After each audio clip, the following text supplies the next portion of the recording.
Sabe, a música tem cor? Tem. Mas cada música, cada nota, cada frequência tem uma cor. Dó, por exemplo? É difícil dizer porque ela tem uma relação.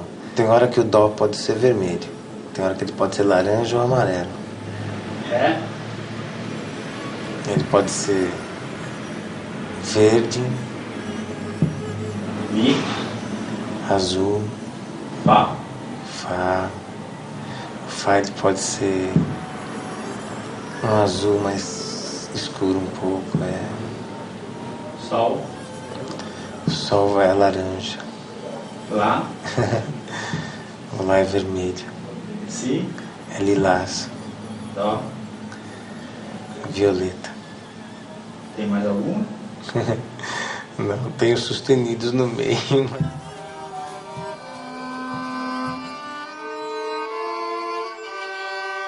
Que a pior coisa a respeito do condicionamento é que se eu estou condicionado agora, eu não tenho consciência de que eu estou condicionado. Porque se eu tivesse consciência do meu condicionamento, eu sairia dele.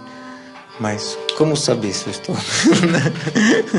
Aí você dá uma certa paura, dá um medo, né? Porque ninguém quer ser escravo de uma consciência maior do que a sua, né?